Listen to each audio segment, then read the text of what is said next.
just starting over again, basically. But there is different. It's different. Where it's like you have to do extra modes instead of you have to do the developer commentary. So it's like how the developers made the game. No, it says game progress 100%. So I completed the full game to 100%, but I haven't completed the add-ons, which the add-ons is completing the challenge mode and completing finished commentary mode, which I'm guessing I have to do all of it. Developer commentary mode. And welcome to the Superliminal Developer Commentary. I'm Albert, Game Director of Superliminal. Myself and the rest of the team will can't be skip talking this every now and then as you play. With subtitles open, you can see who is talking and what their role on the game is. Albert She. Somnosculpt technology provides safe and I love Somnosculpt. Rest in the comfort of our flagship clinic. Have you ever tried? You have tried it, haven't you? At the University Medical Center. Whatever this game is, Superliminal. We'll make your dreams come true. How long? Do you want to play it with me? Hi, my name's Chris. I know it's not a multiplayer. Designer on Superliminal. Hi, this is Will O'Neill, and I was the writer on Superliminal. Okay, so that very beginning of Superliminal is actually one of the last parts we finished. Wait, what? Sorry, what are you saying? Your mum wants to not all of like the cutscenes like monitor you, but we ended up feeling that in-game video sequence offered a really smooth on-ramp that let us set the framework for what's to come. By keeping it grounded in the world rather than just a video, we felt it to be a good. So I thought she wants to like restrict the mode, like game. So when I wrote the opening line of "Are you filled with feelings of self-doubt" at the beginning of the game, a lot of people ask about how the resizing mechanic works. Actually, I do want to know. The concepts are actually quite easy. To keep an object looking the same, assume if we move the object twice as far away, it just needs to be twice as big. It's all proportional. Interestingly enough, this also works no matter what field of view you use. The hard part of this mechanic isn't the actual resizing. It's trying to figure out where the object needs to be. To do this, you need to test a weirdly shaped object with a weirdly shaped background, and try to find the right ratio for the object to be big enough to not touch anything, while keeping everything accurate and optimized. In which you retain full consciousness and control.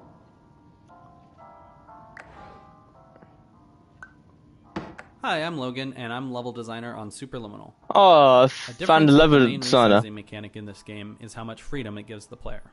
This puzzle is a good example. In most puzzle games, if you put an object on a button in this scenario, the object doesn't need to be moved anymore. The key to unlock the door removes the key. Hi, my name is Alex, and I performed gameplay programming on Superliminal. Has been explicitly chosen to when I joined the project, there weren't really any menus except the absolute bare minimum to get the player into the game, and there wasn't any keyboard support either. So the first order of business was to add proper mouse and keyboard support to the title and pause menus. The hardest part was supporting switching between the two on the fly, because you never know when the player is going to do it, and it could... Wait, what happened? With that foundation laid, I started working on control. To make controllers feel as good as mouse and keyboard, I wrote a bunch. In the end, I made it so looking around accelerates the longer the stick is pressed, and behaves differently based on whether you are looking vertically or horizontally, and also while you are holding an object. Probably the biggest change was a quote-unquote auto-lock feature, which draws the focus to a grabbable object as your cursor gets closer to it. All these changes culminated in controllers feeling much... When we were playtesting, we realized that players were getting tripped up on different aspects of the resize mechanic. So we tried to make each puzzle in this level teach a specific action. The cheese puzzle is our way of forcing players to make the cheese puzzle from very small to very big, and the puzzle after that is the opposite. This broken window puzzle is to teach you how to make things small and fit through a hole, but at a distance, so you can't simply walk up to it.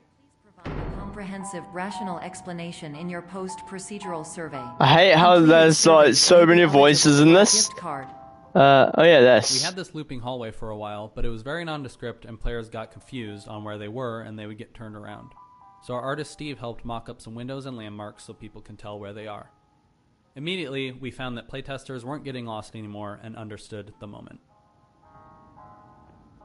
I don't actually understand this.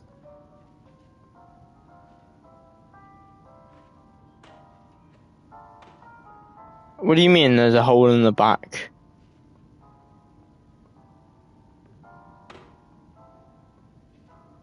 Our core game mechanic is so novel that we immediately drew comparisons to other quasi-sci-fi puzzle games. And, since our game is about playing with and subverting expectations, we wanted to lean into that and start the first level with a kind of test chamber aesthetic, and immediately break that going forward. Narratively, this space is what Dr. Pierce planned to have his dream therapy program look like before it all went wrong.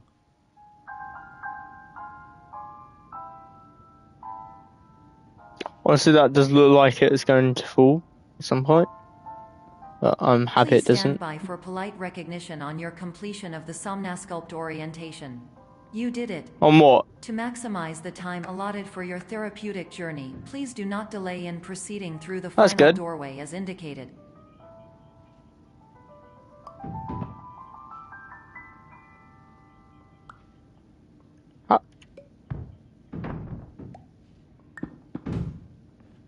How are you so good at this game?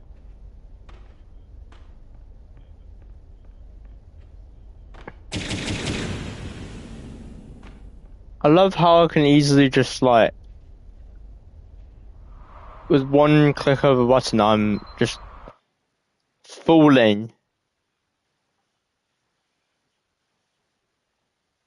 Send it. Oh no, did you? The reason we ended up with this sleep clinic section is because we wanted to convince players that they might have actually woken up from the dream. So we don't have any dreamlike mechanics you can play with until you get to the vending machine. Later on, this becomes a hub you come back to in order to emphasize the feeling of waking up from a dream within a dream.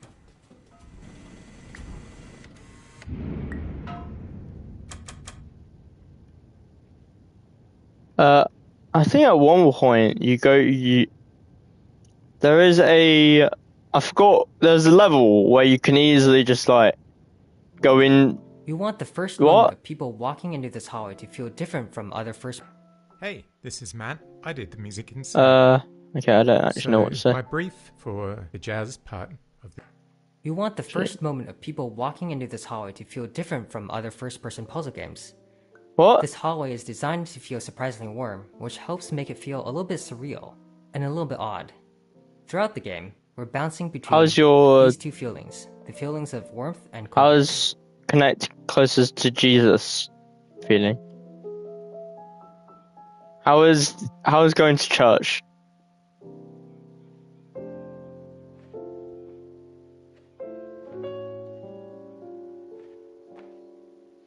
What was it? What church?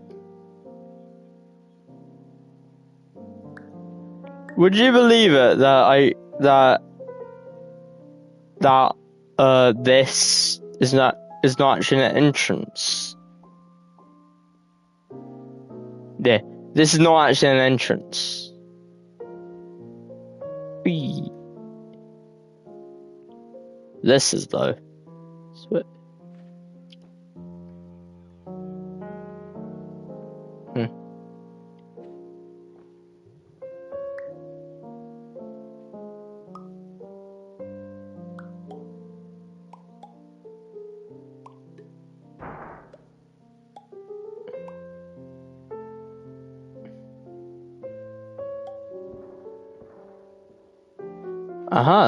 That's actually quite good.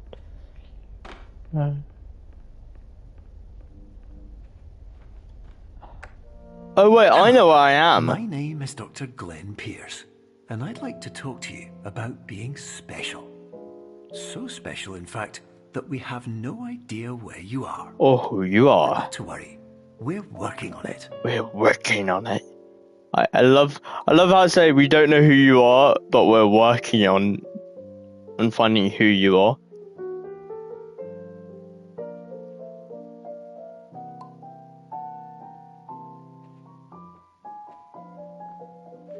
How is this? How is this? How?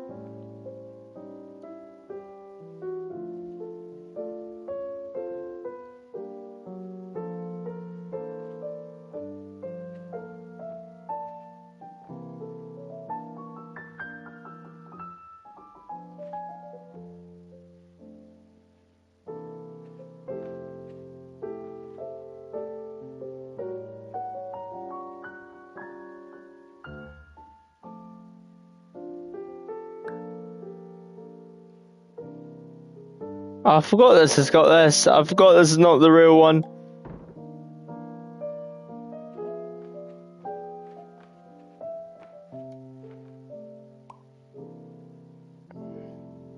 Uh-huh. Hi, my name is Ryan, and I was the Ryan on Superliminal. Optical's pink hotel hallway Love the room. First area we nailed down visually and served as a starting point for how we approached the art for the rest of the game. We wanted enough decoration for it to be interesting to the player, yet it couldn't have too much visual noise, or else the player would get lost and overwhelmed. Yeah. We made interactable objects the complementary color of the surrounding environment, which helped them pop more and feel more important. Here's another constellation area. Part of the game felt, the rest of the locales came together much quicker. I thought you wanted to know where they are.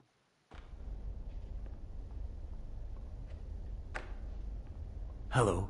My name is Dr. Glenn Pierce, and I'm just popping in to give you a quick update on where you are.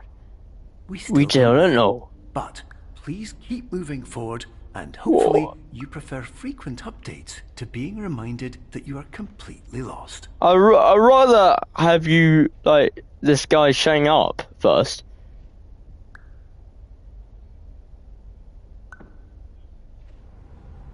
But you get what you get, really. Now I'm outside. What on earth? This game is so confusing. And now I'm inside, but... Hi, my name is Phil Fortier, and I was the graphics programmer on Superliminal, and I also worked on some of the Easter egg design. Ooh. So in this warehouse, you'll notice that there are actually 4 exits to the room, and the level geometry on the other side of the exits would actually overlap if it existed in real space. So to make the level design a little easier, we used our portal tech here. Before you grab the moon in the next room, please notice that it looks quite far away. An interesting fact is that it actually isn't that far at all. But because the moon's position is moving with your position, it seems to be infinitely far away. Conscious to gradually wake you up. You should also find a variety of emergency exit signs that should lead you to... I love Doctor. Will all of this work? Absolutely. Can I reach that? So in this warehouse, you'll notice that there are actually 4 exits to the room, and the level geometry on the other side of the exits would actually overlap. This puzzle has the problem of requiring the room to not have a ceiling, which resulted with players wanting to escape the room. In a later update, we added a secret area above this room and a bunch of other secret areas based on where we saw players going.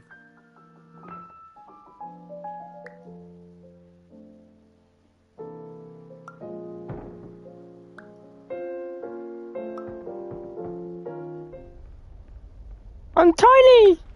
Hello. My name is Dr. Glenn Pierce.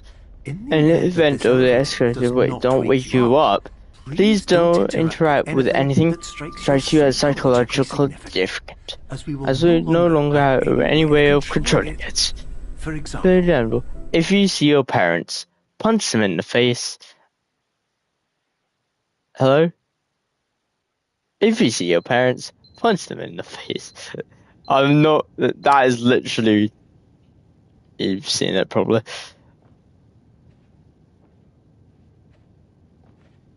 How much have you done of Superliminal? Like, where are you up to?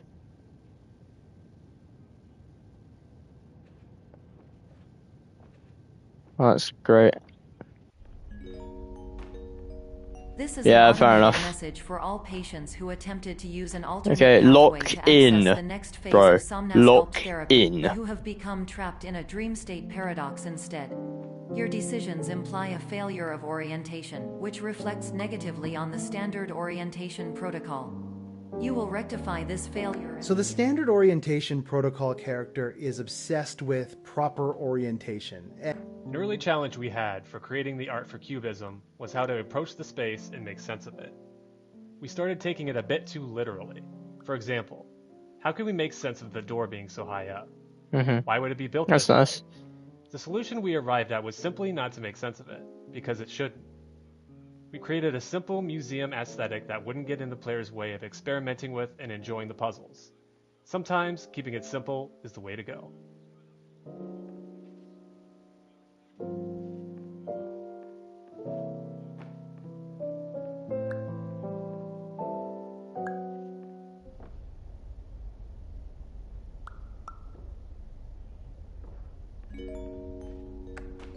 Between the colorful dream spaces, we have these what we call back areas.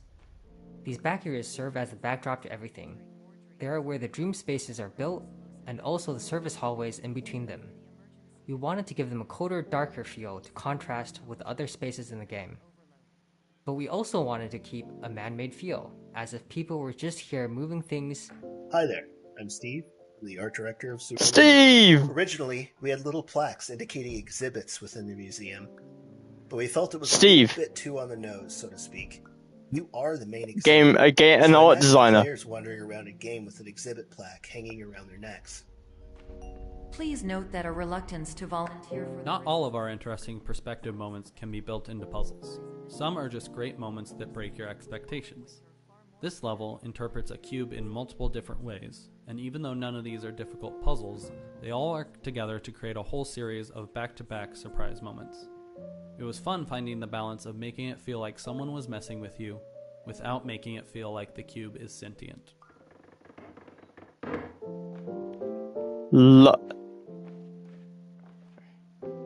Really?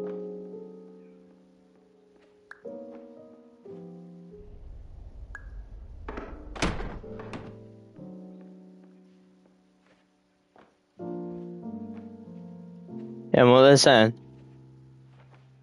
The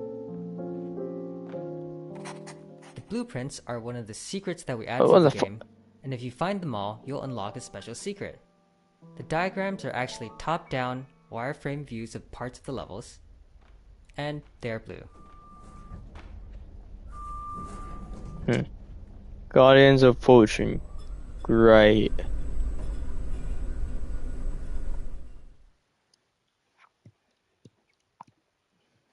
It's not good, but it's great.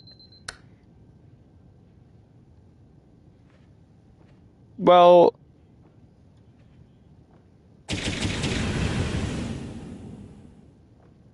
is it a cheater? Hello, my name is Dr. Glenn Pierce. Well, good luck with that. Oh, I found it. Previous section you've just completed, you may still be experiencing feelings I found and self-doubt. So one day, for whatever reason, I was looking up reference material for astral planes on the internet, and one of the results was the astral plane that appears in the TV show The OA. And at the same time, we were trying to figure out different optical illusions we could use for the Easter eggs that were different from the main gameplay. Sumptuous. And the astral plane in the OA has yes. stars and a reflective floor. Me too. So that was kind of the inspiration for sumptuous. Star rooms here. And the goal for these was that they would be hidden in plain sight. So you could. Do you want to be a sumptuous? And not even notice them if you're not being careful. Oh, we're doing this one. I hate this. Try to fit into the game narrative is that Dr. Pierce, while designing these dream levels, it's a lot of work. So occasionally he would need to take a break, just lie down, close his eyes, meditate a bit, and so he. One aspect we wanted to explore and draw from was movie scene cuts. Basically, how a match cut in a movie might make sense in a game. This next moment is a good example. Carefully watch the cloud in the distance. You'll see that it cuts to a new scene.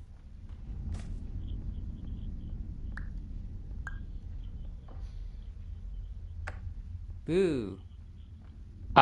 Was that it? Nah. Boo. Boo. That is one of the worst directions. Boo. Boo. Boo. They might not have touched the game in quite a long time. Boo. Boo. Boo. Boo. Boo. So I'm just tapping a button that one of the game directors says boo. Like that. I hate this. This one always gives me the heebie-jeebies. The wet willies.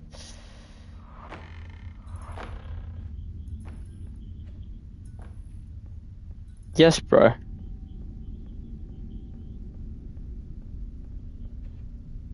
So what's happening now? Hello, my name is Dr. Glenn Pierce, and I'd like to talk more about Should've dodged. I mentioned before. Hey, it's a because you want the kind of happy life you see all around you. No, your boat is sunk. Everyone else is enjoying. And that's exactly why we're here to help. No, this guy. I'm sorry. I'm kind of messing with you. I'm so sorry about this. It was me. Warning. You were advised. That is what she said. The object used in this puzzle was originally a flashlight. Okay, sorry. Unfortunately, because of how the mechanic works, you started it. A flashlight at the end of the room, which is not a particularly useful position for a flashlight. We tried a couple of things, but finally decided to switch to an object that could glow from both ends.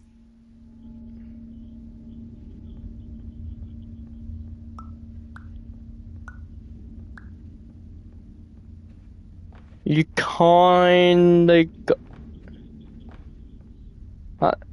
yay, murder.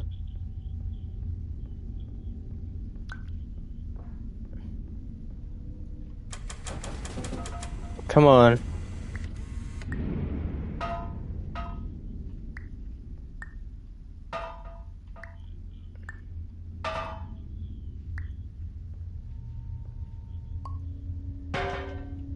Hey, something is confirmed. I can tell you right now. Fortnite just teased Valentine's Day event.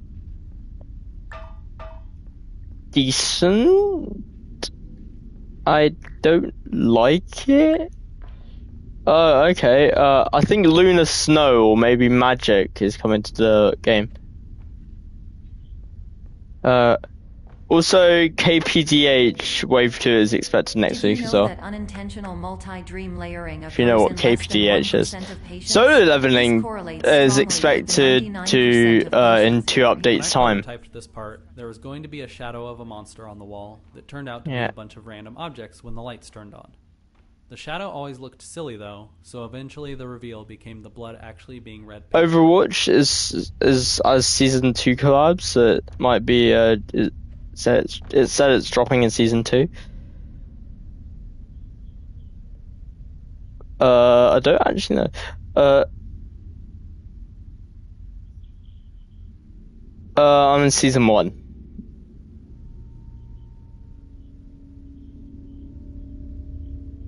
Batman is coming to the game, or is returning to the game. This room was one of the biggest technical challenges we had in the game. Originally, this was one huge room, but turning our dynamic lights all on abruptly killed the frame rate, so we ended up chopping the room into smaller areas, so we could hide and unhide objects from the player's view once the lights turned back on. This would lessen the amount of objects getting hit by lights at the end of time, thus saving on performance. Okay. Yeah, I remember Phil. Yeah, I remember filling this room up with quite a lot of stuff. Once I complete these 2 challenges, once I complete these 2, we wanted to do a unique alarm clock for each level. Yeah, I would like this. The only one that survived that idea. Level designer. Oh, okay. Fireball.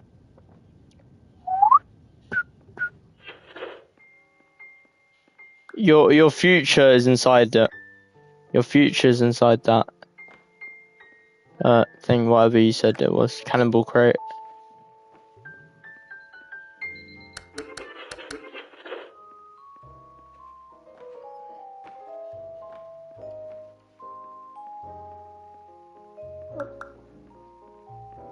Ooh, cube. No, point. Part of breaking expectations is changing your definition of an object. A door, which usually keeps people out, becomes a flight of stairs if it is cloned enough times.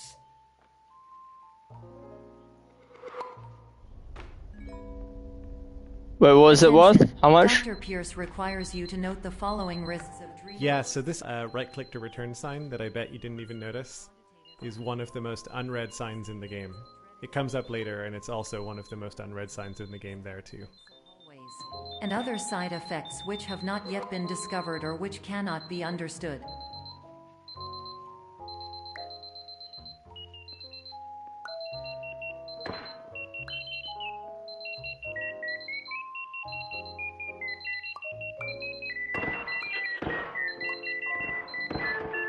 Let's go one more round.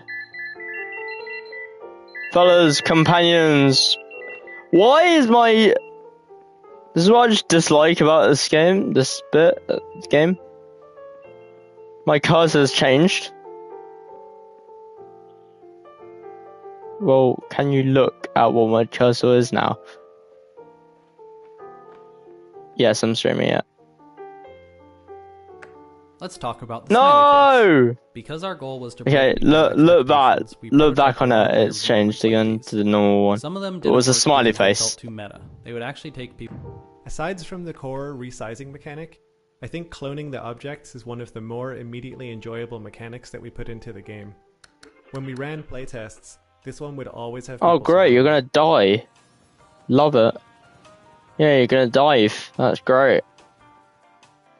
Always love to see a person dive. Whee! Oh, what the flip has just happened there?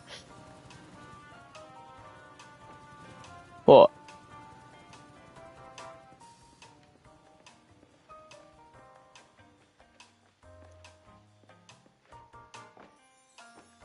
Wait, what was he? What was she saying?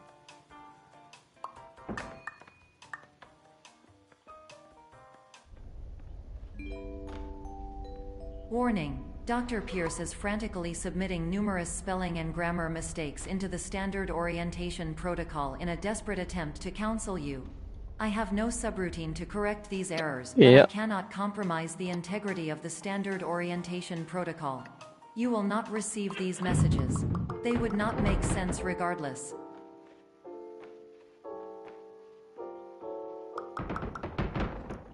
Cannibal. Fireball.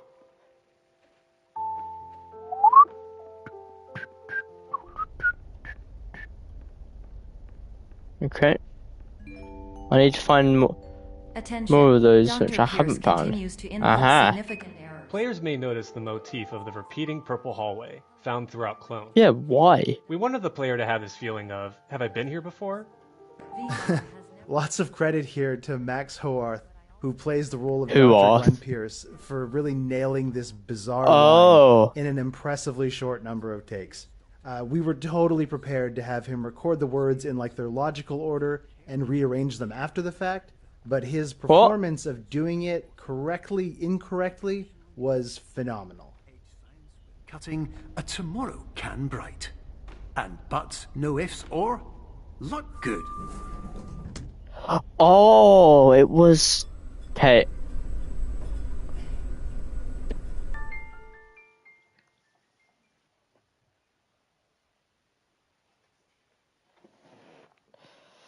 What was that?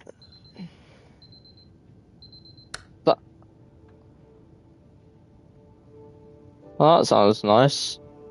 Oh no, it's Studio C. I haven't tried that. I haven't seen that. My name is Dr. Why is there an avocado here? In addition to the occasional puzzle generated by your mind, you may also repeatedly see images of things that you obsessively dislike, such as avocados.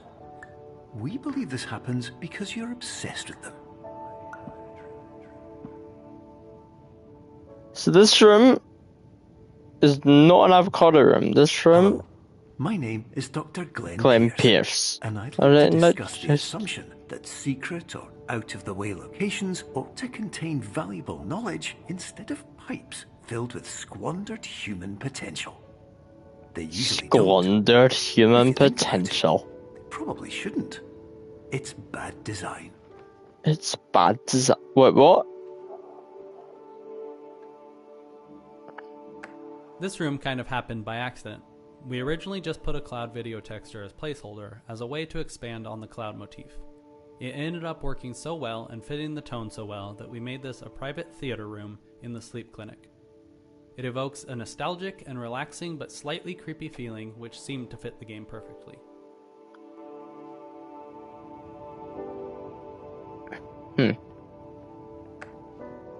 Hello, my name is Dr. Glenn Pierce. This is an indication that you have reappeared on our monitoring system after a prolonged absence. Please continue to do whatever you did most recently. Continue whatever you were doing immediately prior to that. Okay, great. Is that still? Bang. Sorry. Was so up for that.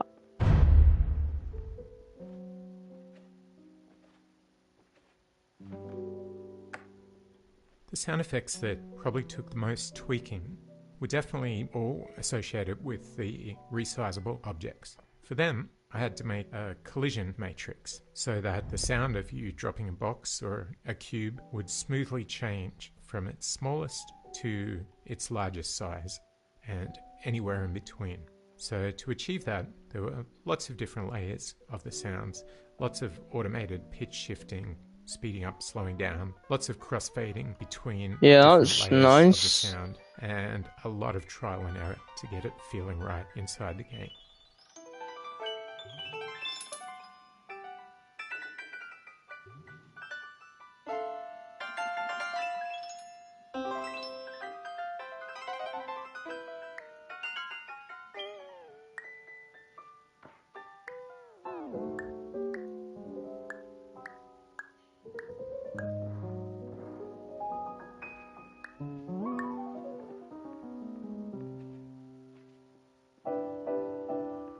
Oh, wait, is it the... Oh, it's this room.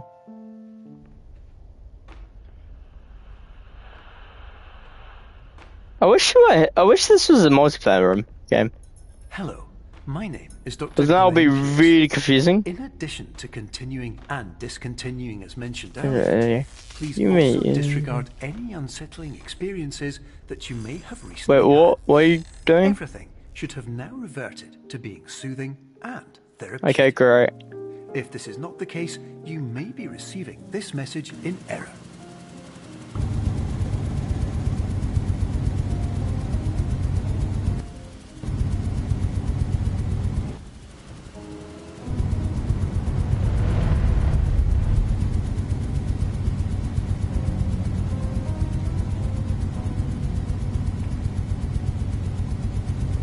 So wait. I'm waiting. Wait, can I do it in here? I can do it in here. Yes. No way.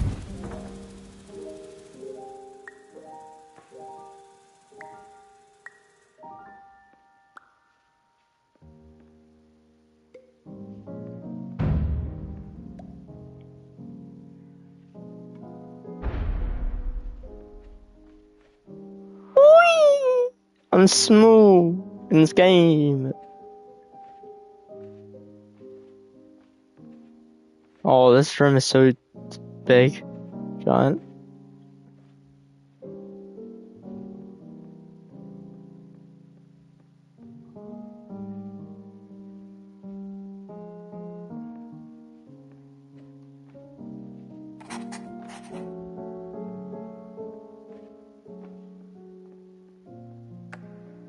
Hello, my name is Dr. Glenn Pierce, and I'd like to read you my favorite inspirational quote by me. Oh, that's weird. The worst thing you can do is focus on negativity. It won't spare you from the cage of death, the pain of disease, the cruelty of time, the cold chill of human nature, I've just looked up. The eventual loss of everything you've ever held dear.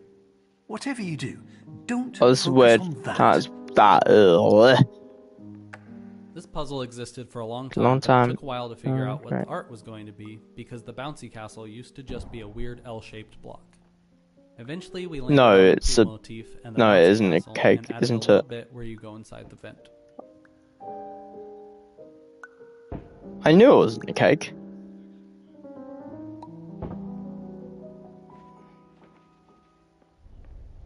I knew it wasn't a cake. You should always trust me, boy. Okay, sorry.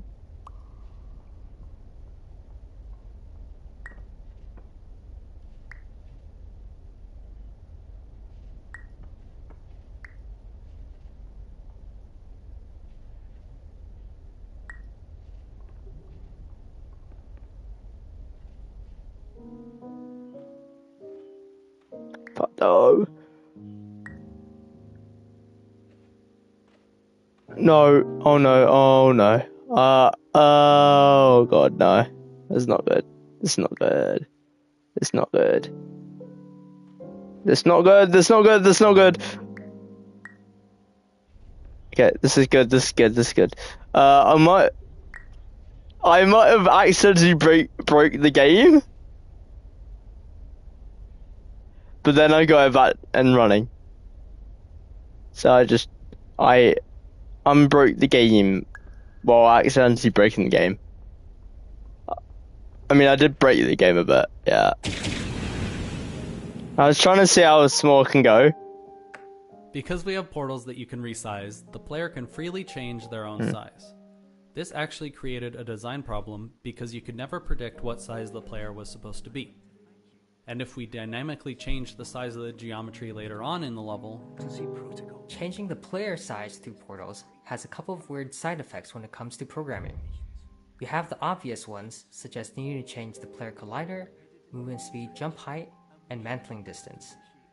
We have a couple of less obscure ones, such as needing to change the camera's far and near clip planes, so geometry is less likely to clip through your camera as you get smaller. Another interesting one we'll talk about later.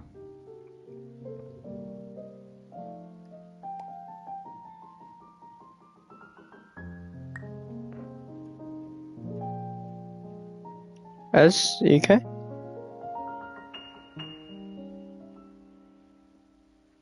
You can't lock in, buddy.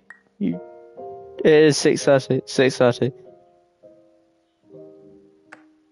Another weird thing about player resizing is that gravity is actually constant across all sizes. You can watch my gameplay if you want. Imagine you're in the perspective of an ant, and a giant shoe is coming down from the sky to step on you.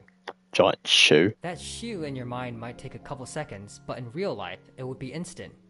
Whatever size you are, large objects traveling through space should feel like they are moving slowly.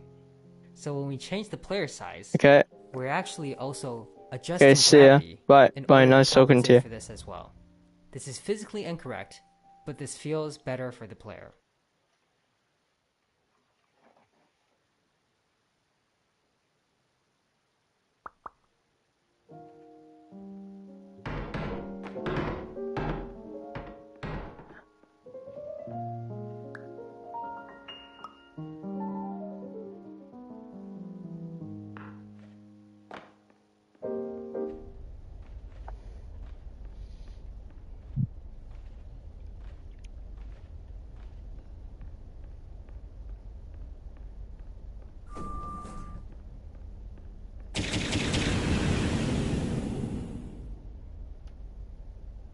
So that's my cat. His name is Finn, and he's a good boy. Finn! And we only had a day or two left before finishing the game, and we needed to figure out what kind of posters to put in our elevators. So I decided to have a little bit of fun with it, and this is by far my favorite, of course. The Cardboard Lovers Association also makes a nice little nod to the Cardboard Dollhouse.